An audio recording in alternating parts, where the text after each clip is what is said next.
Welcome back. आप मोदी साहब देख रहे हैं स्पेक्ट्रम आईएएस क्लास। मैं doctor Rajkumar Singh. उद्विकास evolution chapter चल रहा था, जिसमें लेमार्कवाद की जानकारी हम लोग लिए। उसके पहले इवोल्यूशन का कंसेप्ट के बारे में जानकारी लिए थे। आज हम लोग डार्विनवाद, डार्विन के सिद्धांत पर चर्चा करेंगे। लेमार्क का पीरियड जो है 1809 में है।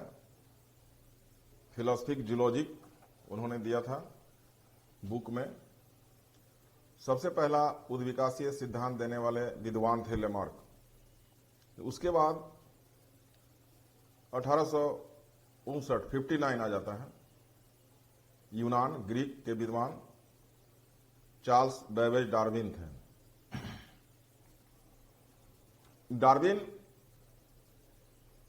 यूरोपियन कंट्री से विश्व भ्रमण को निकलते हैं।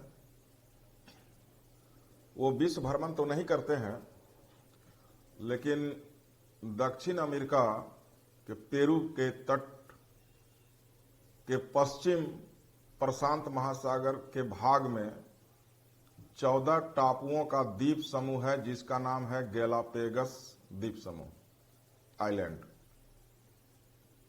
वहीं डार्विन अध्ययन करते हैं। उस टापू पर एक विशेष पक्षी पाया जाता है, जिसको फिंच कहते हैं। 14 टापू हैं और 14 वैरायटी का फिंच पक्षी है। कोई ब्लड सकर है, सैंग्विवोरस, कोई फ्रूगीवोरस है जो फल खा रहा है, कोई इंसेक्टिवोरस है जो कीट खाता है। यानी सबका हैबिटेट के कारण अलग अलग कैरेक्टर डेवलप हो गया। 14 टापू, 14 प्रकार का फिंच, और सभी फिंच के पूर्वज जो है आज भी पेरू में रहते हैं। यानी ज्योग्राफिकल आइसोलेशन के कारण जो क्लाइमेटिक कंडीशन चेंज हुआ, तो वो नए नए प्रजातियों में, स्पेसीज में बदलने लगे, एडॉप्टेशन किए। अब इसी पर डार्विन जो है उद्विकास से संबंधित कुछ बात को रखा और उन्होंने origin of species by the process of natural selection के हेडिंग के तहत अपना विचार दिया। शॉर्टकट में हम लोग प्राकृतिक चयन का सिद्धांत, नेचुरल सिलेक्शन के सिद्धांत के नाम से जानते हैं, और पुस्तक को जो है ओरिजिन ऑफ स्पेसीज के नाम में जानते हैं।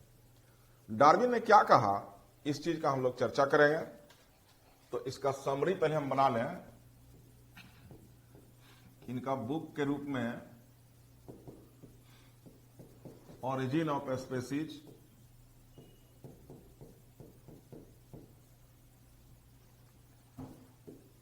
(1859) 59 है।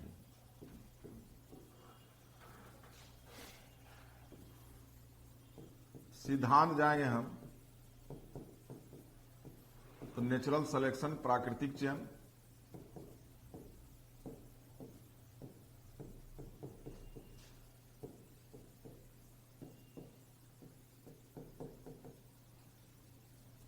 डार्विन का पक्षी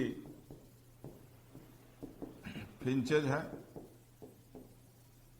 डार्विन का टापू के रूप में गैलापेगस द्वीप समूह, और डार्विन जिस जहाज से गए थे उसको HMS बीगल नाम था उसका। तो खैर, अब उद्विकास से संबंधित वो अध्ययन किए और कुछ बात को कहे, लिखे। उसी लिखित सामग्री का जो कुछ भाग है वो नेचुरल सिलेक्शन के रूप में पूरे दुनिया में चर्चित है। तो हम लोग डार्विन के द्वारा कहा गया जो मुख्य बात है उसको देखेंगे। यानी इस सिद्धांत के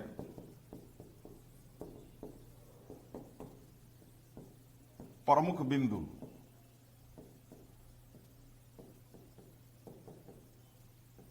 क्या है। तो पहला बात उसने कहा कि जीवों में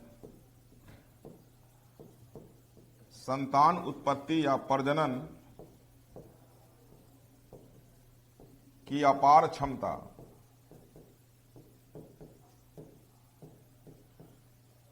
इनॉर्मस पावर ऑफ रिप्रोडक्शन। दूसरा बात बोला उसने, अस्तित्व के लिए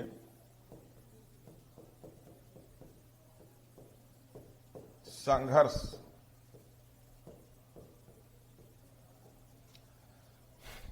स्ट्रगल फॉर एग्जिस्टेंस।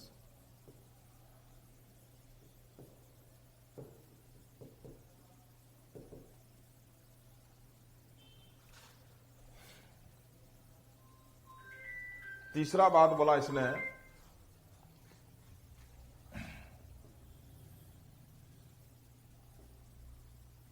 सामर्थ्य की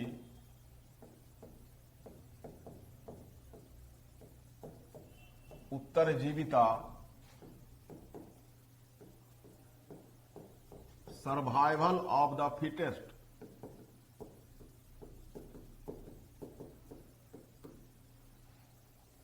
ये पॉइंट काफी चर्चित हुआ, जिसके कारण हम सर्वाइवल ऑफ द फिटेस्ट के सिद्धांत से भी जान सकते हैं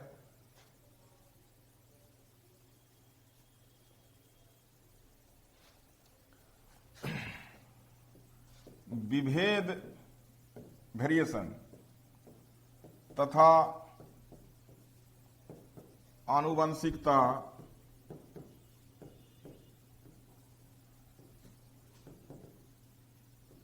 वेरिएशन भी है, वेरिएशन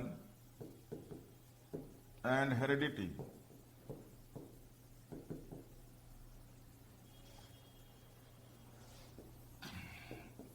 अगला पॉइंट उसने दिया, वातावरण के प्रति अनुकूलन या प्राकृतिक चयन।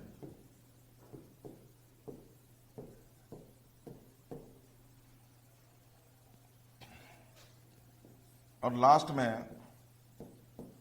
नए प्रजातियों की उत्पत्ति।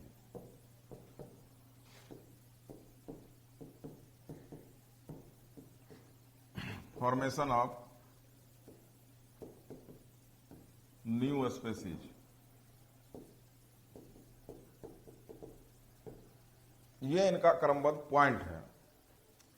तो पहले तो इंट्रो में हम उद्विकासीय सिद्धांत के जनक के रूप में जाने जाते हैं, और इनका जो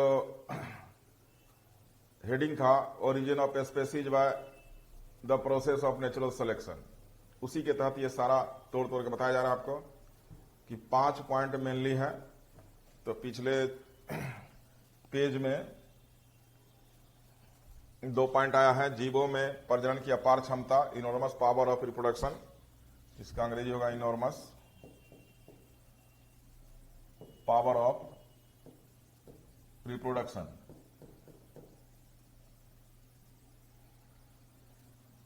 सामर्थ्य की उत्तरजीविता, सर्वाइवल,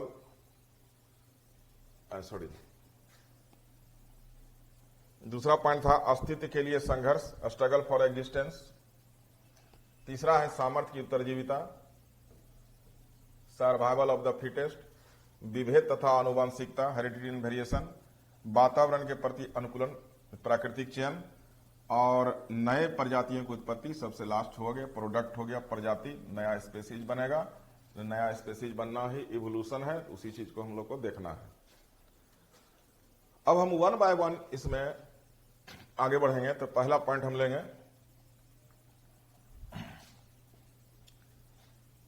पहला पॉइंट कह रहा है कि जीवों में प्रजनन की अपार क्षमता।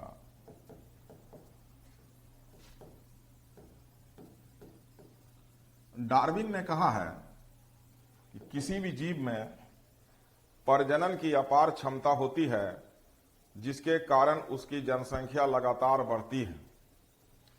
उनके अनुसार किसी भी जीव में प्रजनन की अपार क्षमता होती है, जिसके कारण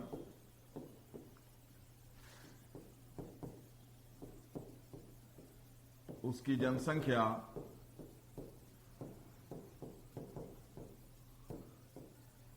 लगातार बढ़ती है, कंटिन्यूअस।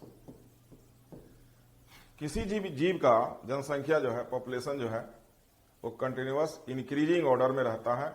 इसको उदाहरण के द्वारा भी हम समझ सकते हैं। उदाहरण को लिख भी सकते हैं, जैसे घरेलू मक्खी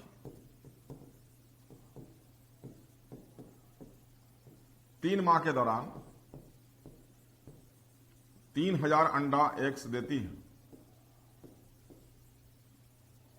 हर 3 महीना में ये सभी नए मक्खी में बदल जाए एडल्ट में, तो 3000 से गुना करते जाएंगे।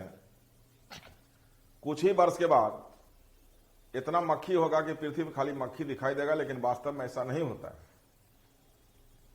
दूसरा उदाहरण लेंगे हम हाथी का, कि हाथी एक स्लो ब्रीडर है जो 30 साल से 90 साल के बीच प्रजनन कर सकता है, और इस दौरान वो 6 बच्चे को जन्म देता है।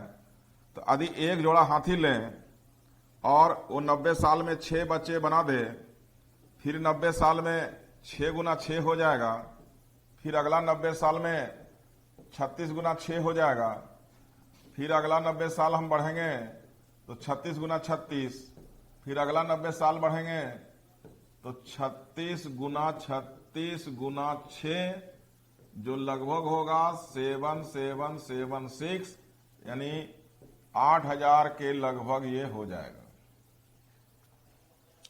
अब एक जोड़ा हाथी से 6 बच्चे औसतन निकलते हैं। सभी यदि जीवित रहते हैं तो 4.5 वर्षों में, हम 5 बार 90 क्रॉस किए हैं, 1 2 3 4 5, 4.5 वर्षों में वो लगभग 8000 हाथी को बना देते हैं। लेकिन हाथी केवल 4.5 वर्षों से ही नहीं, हजारों वर्षों से पृथ्वी पर रह रहा है। यदि सभी हाथी जीवित रहें तो इस पृथ्वी पर खाली हाथी दिखाई देगा, लेकिन वास्तव में ऐसा नहीं होता है। पौधे हजारों की संख्या में पराग कण निकालते हैं।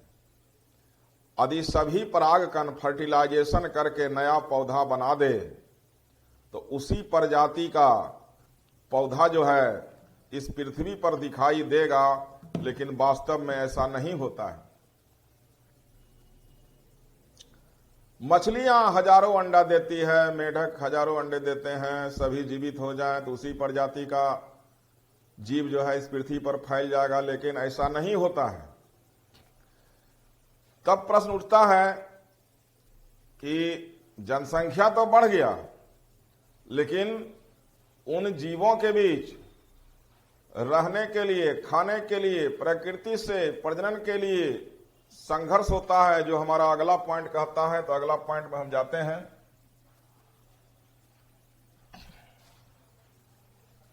कि दूसरा नंबर पॉइंट बन जाता है अस्तित्व के लिए संघर्ष।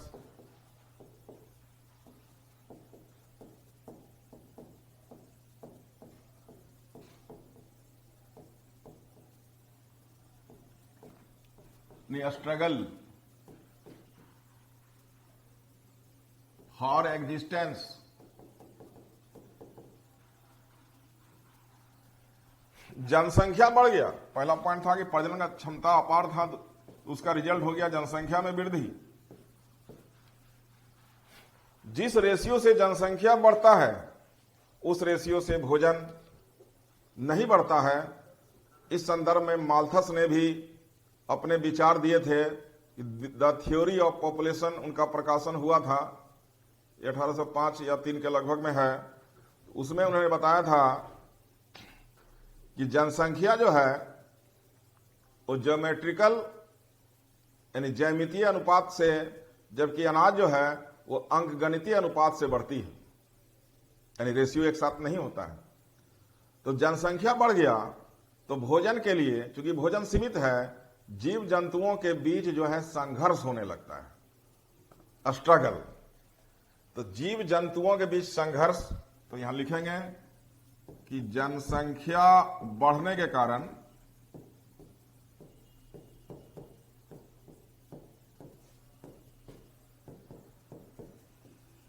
जीवों के बीच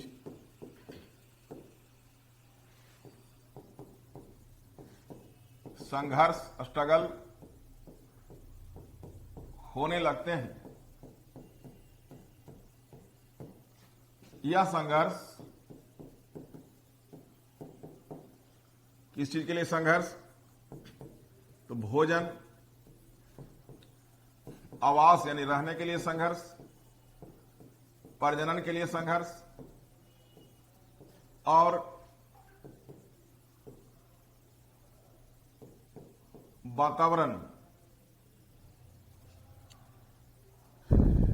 प्रजनन के लिए संघर्ष तथा वातावरण के साथ संघर्ष होने लगता है। यह संघर्ष किस चीज के लिए होगा? यह संघर्ष किस चीज के लिए होगा? तो यहां पर नोट करेंगे कि भोजन के लिए, आवास के लिए, उसके बाद प्रजनन के लिए और वातावरण के साथ। देख लिया जाए कि भोजन सीमित है, जनसंख्या बढ़ रहा है, खाने पीने का संघर्ष हो जाएगा, अनाज महंगा हो जाएगा। पृथ्वी का क्षेत्रफल सीमित है, वो नहीं बढ़ेगा, रहने के लिए संघर्ष होगा। प्रजनन के लिए संघर्ष, मेल फीमेल के बीच खास करके, जैसे एक उदाहरण देंगे कि मोर में जो मेल होते हैं वो डांसिंग करते हैं और जिसका बेटर डांस होता है, फीमेल उसको प्राथमिकता देती है, यानी प्रजनन के लिए, मैटिंग के लिए वो संघर्ष करते हैं। फिजिकल फिटनेस बनाना, इसका यही साइकोलॉजी होता है। दूसरा है कि वातावरण के साथ हम 24 घंटा बैक्टीरिया, वायरस, फंगस, जल, हवा, भोजन के द्वारा ग्रहण करते हैं। 24 घंटा हमारा WBC उसके खिलाफ एंटीबॉडी बनाता है, यानी हम जीने के लिए हमेशा संघर्ष करते हैं। कोई भी जीव जीने के लिए हमेशा संघर्ष करता है, यानी स्ट्रगल फॉर एग्जिस्टेंस हमेशा हो रहा है। अब इस संघर्ष को दो कैटेगरी में बांट दिया गया है। यहां लेते हैं हम कि संघर्ष दो प्रकार के हो सकते हैं। पहला है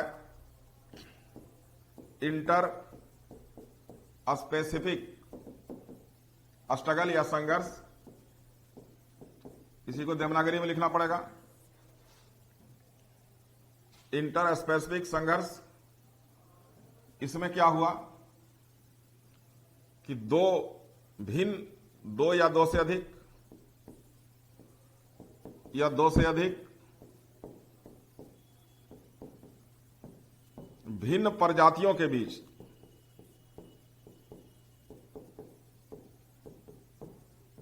संघर्ष। इंटर का मतलब इन बिटवीन होता है और दूसरा टर्म है इंट्रा स्पेसिफिक।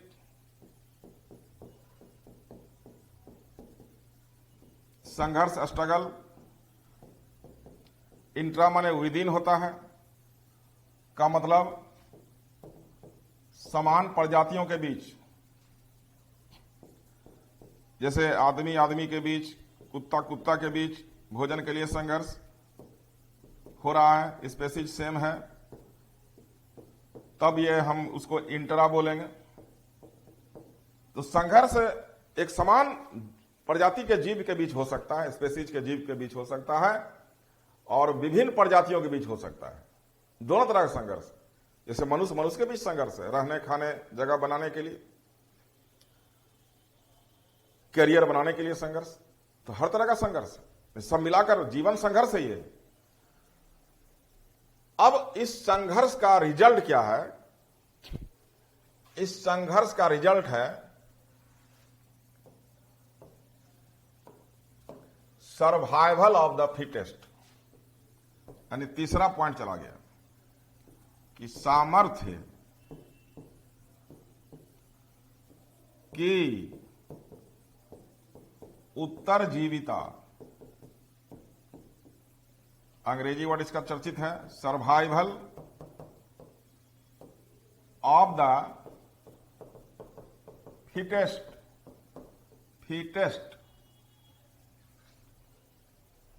जनसंख्या बढ़ता है, संघर्ष होता है, और उस संघर्ष में वही जीव कामयाब होते हैं जो सबसे फिट है। फिट में भी फिट है तो फिटेस्ट। यहां लिखेंगे कि संघर्ष के दौरान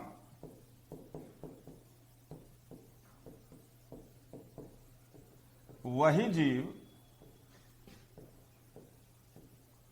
अपने अस्तित्व को बचाए रखने में सक्षम होते हैं, जो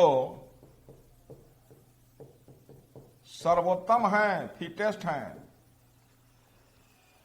अनफिट वाला सरवाइव नहीं करेगा, जो फिटेस्ट है वो सरवाइव करता है।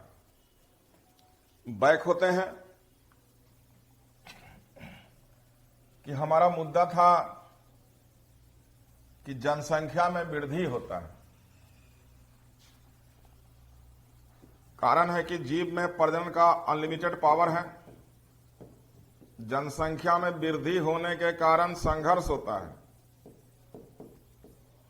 और संघर्ष के कारण जो फिटेस्ट है, सक्षम है, सामर्थ्यवान है, वो सरवाइव करता है।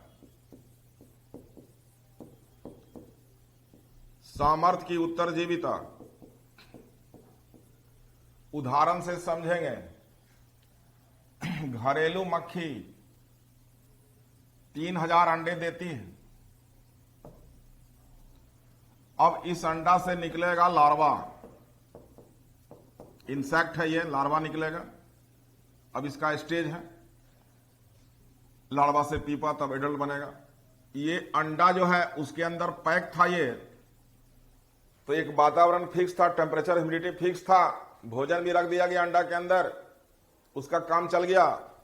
अंडा ब्रेक करता है, अब वो जीव बाहर आता है तो उसको खाने के लिए संघर्ष करना पड़ रहा है। 3000 आसपास में है, वातावरण का मार झेल रहा है, टेम्परेचर ह्यूमिडिटी, वर्षा, ठंडा, गर्मी। दुश्मन जो जीव हैं जो उसको खाते हैं, भक्षी हैं, उससे उसको बचना पड़ रहा है। बैक्टीरिया वायरस का इन्फेक्शन से बचना पड़ रहा है। तो ये संघर्ष कर रहा है जीने के लिए, और अंततः 4 से 6 ही एडल्ट बनता है। यानी 3000 में जो 4 से 6 बेटर था, सक्षम था, वो सरवाइव किया और एडल्ट बना। हाथी में देखेंगे 6 बच्चे जन्म ले रहे हैं, लेकिन सभी जीवित नहीं रहेंगे।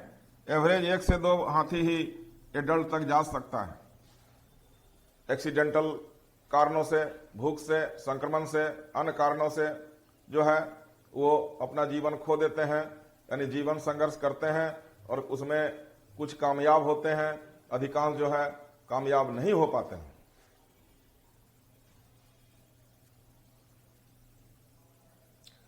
तो अब हमारा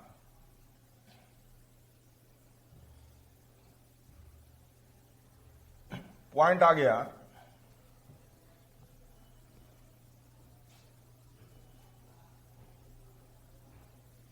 चार नंबर।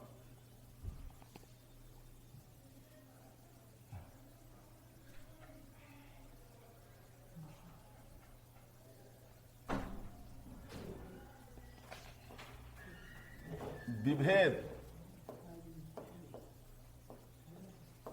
तथा आनुवंशिकता।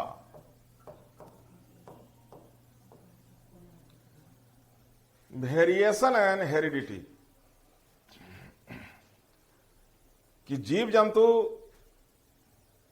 जो सरवाइव किए उसमें कुछ बेटर कैरेक्टर था, वो इन्वायरमेंटल एडेप्टेशन की ओर गए, नया कैरेक्टर डेवलप किए।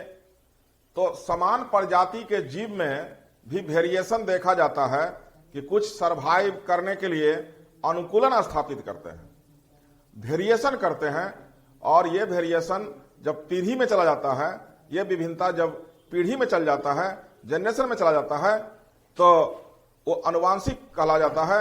यानी वेरिएशन जो होगा वो अनुवांशिक हो जाएगा, हेरिडिटरी हो जाएगा। तो जीवों में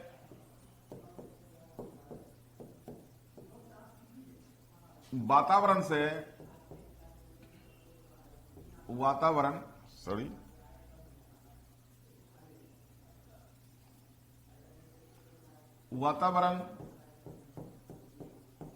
अनुकूलन स्थापित करने के क्रम में विभेद उत्पन्न होता है, जो पीढ़ियों में चले जाते हैं।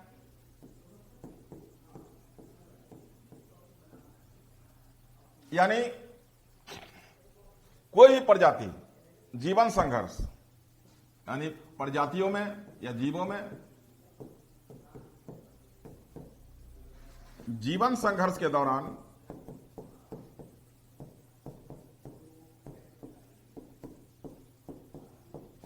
विभेद उत्पन्न होते हैं,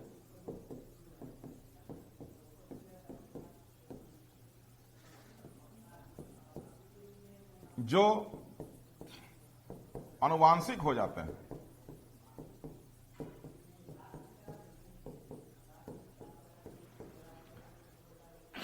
अब विभेद हो गया, आनुवांशिक हो गया, तो इस संदर्भ में हम ये देखें कि मान लीजिए कोई भी प्रजाति है, स्पेसीज है, कुत्ता एक स्पेसीज, बकरी एक स्पेसीज, गाय एक स्पेसीज, मनुष्य एक स्पेसीज, तो सभी एक समान नहीं होते हैं। माता पिता के संतान भी एक समान नहीं होते हैं, वेरिएशन होता है। वेरिएशन अनुकूलन के लिए जरूरी है। इसका लॉजिक क्या है कि विभिन्न प्रकार के जीव जंतु हैं, और जब एक ही समान के होंगे तो या तो सभी वो वातावरण से स्ट्रगल कर लेंगे या सभी नहीं कर पाएंगे। सभी कर लेंगे तो वो जीने में सक्षम हो जाएंगे, या सभी नहीं करेंगे तो सभी विलुप्त हो जाएंगे। तो जीव जंतु अपने जनरेशन को विभिन्न प्रकार का बना दिया, तरह तरह का वैरायटी बना दिया, ताकि जो वातावरण है उसमें कोई ना कोई अनुकूलन कर लेगा। लेमार्क ने वातावरण के परिवर्तन के बात कही थी कि जब जब वातावरण में बड़ा चेंजिंग आता है, बदलाव आता है, तो कई जीव विलुप्त हो जाते हैं और कुछ नए प्रजाति का निर्माण होता है। तो नए प्रजाति का निर्माण का मतलब कि नया वेरिएशन वो कर लेता है और आगे चलकर वो एक नया प्रजाति में बनता है। यानी यहां पर हम कहेंगे कि जैसे स्ट्रगल हो रहा है, तो उदाहरण से समझेंगे, कुत्ता के बीच स्ट्रगल हो रहा है, तो कुछ कुत्ता जो स्ट्रॉन्गर है वो भोजन छीन के खा लेगा, और जो कमजोर कुत्ता है वो पीछे से आता है। उसके जाने के बाद तो यहां दो वैरायटी बन गया। जो स्ट्रॉन्गर है उसका अगला जनरेशन भी स्ट्रॉन्गर होगा, जो कमजोर है अगला जनरेशन भी वीक होगा, वो कुपोषण का शिकार हो जाएगा। तो जो स्ट्रॉन्गर है और एक वीकर है, दो जनरेशन बदल गया, तो यानी जीव में वेरिएशन हो गया। तो प्रजाति के जीव या एक परिवार के जो मेंबर हैं उसमें अलग अलग जो है कि वेरिएशन देखने को मिलता है। यानी वो वातावरण के प्रति अनुकूलन स्थापित करने के लिए ऐसा किया गया है कि कुछ अनुकूलन उसमें स्थापित कर ले। अब वेरिएशन हुआ सारा मुद्दा जाता है स्ट्रगल पर कि कुछ स्ट्रगल करने में सक्षम है, कुछ नहीं कर पा रहे हैं। इसका पांचवा जाएगा वातावरण के प्रति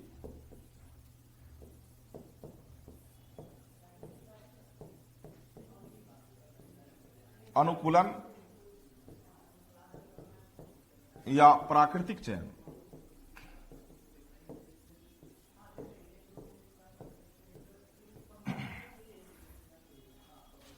नेचुरल सिलेक्शन। तो वेरिएशन जो है, वेरिएशन यानी विभेद के कारण जीवों में भिन्नता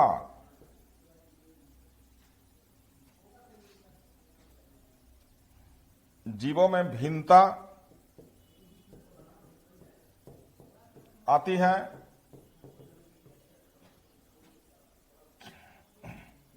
जिसके कारण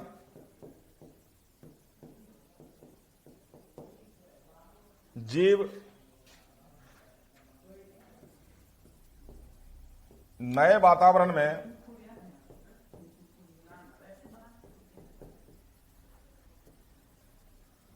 अनुकूलन में सक्षम होते हैं। वेरिएशन विभिन्नता पीढ़ियों में आने से अनुकूलन की क्षमता बढ़ती है।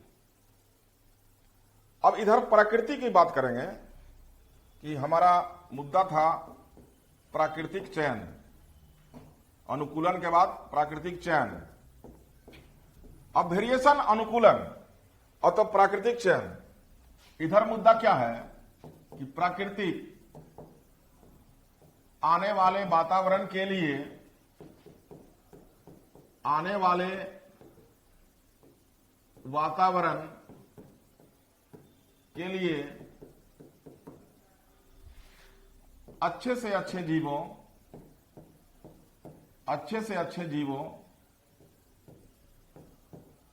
का चुनाव करती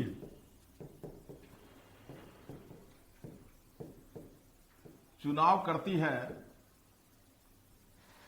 क्योंकि वातावरण हमेशा परिवर्तनशील होता है। Nature select better and better individual for next environment because environment is always changeable. तो ये सारा चीज प्रकृति का ही किया हुआ है कि प्रकृति का जो वातावरण है वो स्टैटिक नहीं है, न था, न है, न रहेगा। आने वाले समय में जलमंडल, स्थल मंडल, वायुमंडल सभी परिवर्तनशील होंगे। इसलिए कोई स्टैटिक जीव जिसमें कोई वेरिएशन ना हो रहा है तो आने वाले वातावरण में वो सक्षम नहीं होगा। इसलिए जीव अलग अलग रूप रंग बनाते हैं, वेरिएशन करते हैं, ताकि आने वाले वातावरण में वो अनुकूलन स्थापित कर ले। अब इधर प्रकृति जो है उसी तरह के जीव जंतु को लाइक करता है जो अनुकूलन का क्षमता विकसित कर लेता है। Nature select better and better individual for next environment. प्रकृति आने वाले वातावरण के लिए अच्छे से अच्छे जीवों का चुनाव करती है। इसको समझेंगे जरा गौर से कि वातावरण परिवर्तनशील है, स्टैटिक नहीं है। तो प्रकृति को बेटर जीव जंतु चाहिए ताकि अगले वातावरण में वो एडजस्ट करे। इसलिए वो अनफिट को हटा देता है और अनफिट को हटाने के लिए वो जीव जंतुओं में कंपटीशन करवा देता है। ये सारा खेला प्रकृति का ही है कि उसने जनसंख्या बढ़ाने का क्षमता अनलिमिटेड कर दिया,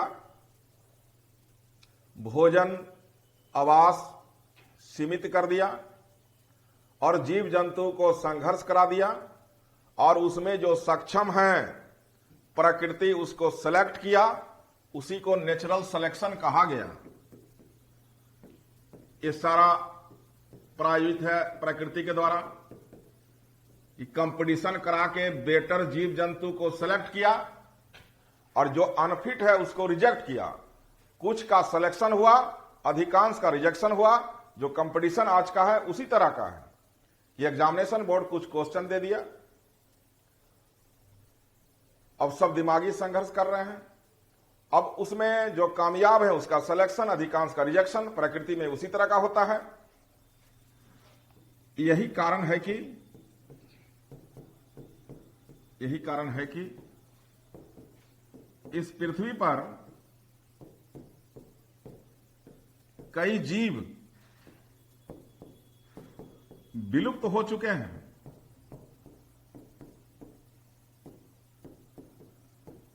जैसे आर्कियोप्टेरिक्स,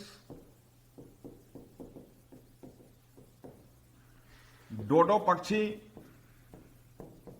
डायनासोर,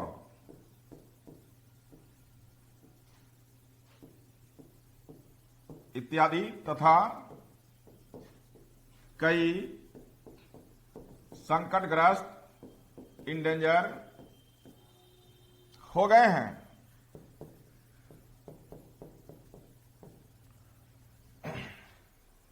जिसमें एक लंबा लाइन लगा हुआ है। भारतीय पांडा, गेंडा, मगरमच्छ, कछुआ, डॉल्फिन, सोहन चिड़िया, उजला बाघ, एशियाई हाथी, नीलगिरी का ताहिर, स्नो लियोपार्ड, काला हिरन, जंगली गधा, लंबा लाइन लगा हुआ है। संख्या घट रहा है, इसलिए कोई संघर्ष नहीं कर पा रहे हैं। तो प्रकृति का कहना है कि आप रहिए, संघर्ष कीजिए, यदि नहीं सक्षम है तो यहां जगह छोड़िए, क्योंकि हमको सीमित संख्या में जीव जंतु रहना है। अब प्राकृतिक चयन का हम उदाहरण लेते हैं। Example of natural selection.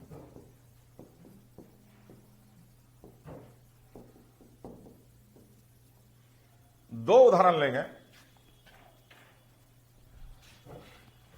एक उदाहरण है इंडस्ट्रियल मेलानिज्म। इसको समझेंगे। ब्रिटेन में औद्योगिक क्रांति के दौरान वृक्ष के छाल, बार्क पर लाइकेन रहता था। लाइकेन एल्गी फंजाई का एसोसिएशन है।